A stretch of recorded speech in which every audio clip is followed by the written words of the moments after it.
Hello again, this is Mommy May, and today I will be sharing with you my unboxing of one of the packages that I've been waiting for from Amazon.ae.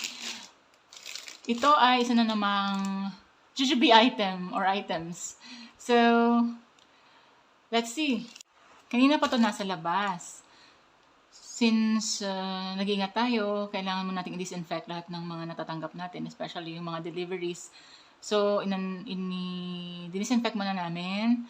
Then, hinayaan ko muna siya sa labas. Tapos, before ko i-open, disinfect ko ulit. So now, ready na tayo para buksan itong package na to. In-order ko to noong September 27. And of course, medyo matagal dahil galing pa siya sa US.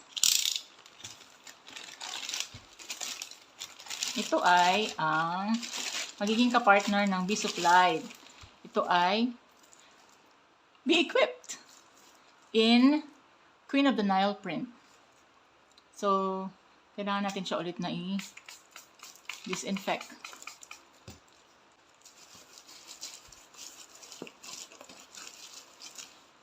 So, ito si Be Equipped. Pero iba yung picture.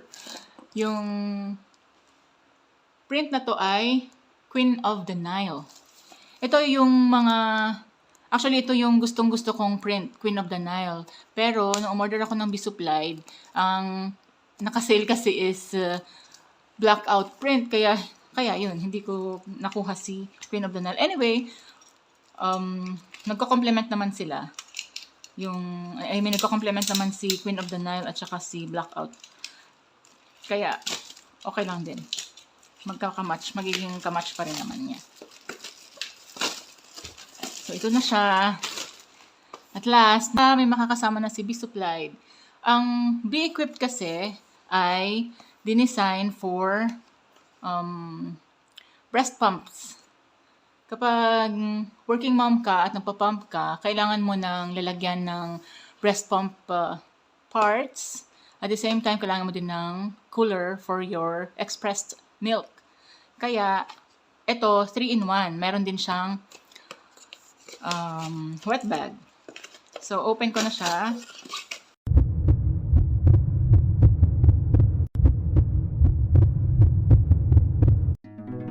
Ito siya.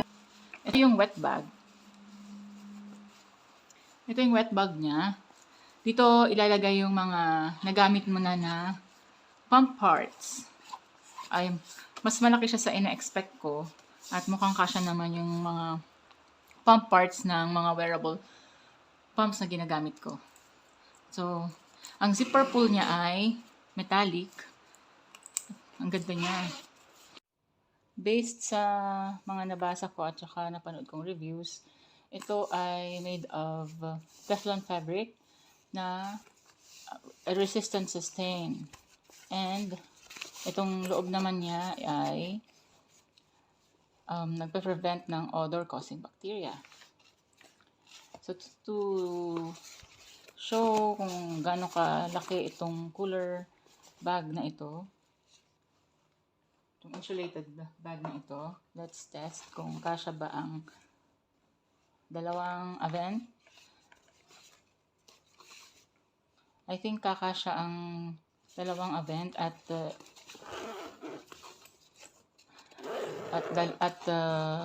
cooling pack, ice pack.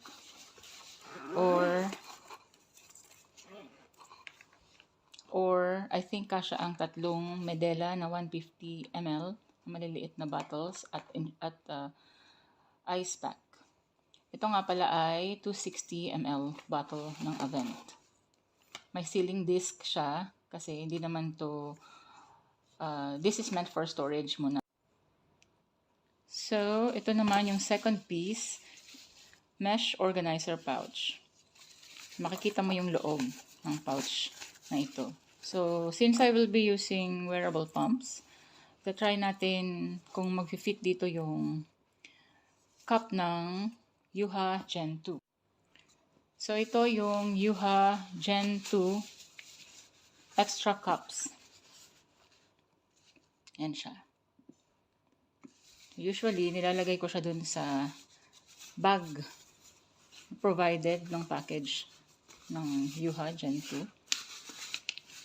Then, pasok ko siya dyan. At kasya siya. I think there's room for bottles or other parts. Other pump parts pa na gusto mong ilagay. So, kasya naman pala siya. Then, the last item is the leak-resistant wet bag. Ito yung loob niya. So, wet-resistant nga naman talaga siya.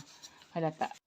Like, the insulated bag at saka mesh organizer pouch, ito ay may, pare-pareho silang may gold zipper pull. Nakakasosyal lang, di ba? Ang ganda niyang tingnan. Yan. So, yan siya.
Isa pa sa gusto ko dito is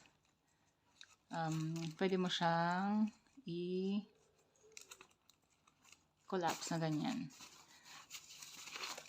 So, kapag hindi mo siya gagamitin, itubi mo siyang ganyan or ilagay mo tong dalawa pang kapartner niya. Yan. Then, pwede mo na siyang itago. So that's it. This is Be Equipped from JuJuBe in Queen of the Nile print. I hope you like this video. And if you do, don't hesitate to click like and subscribe. Thank you. See you soon.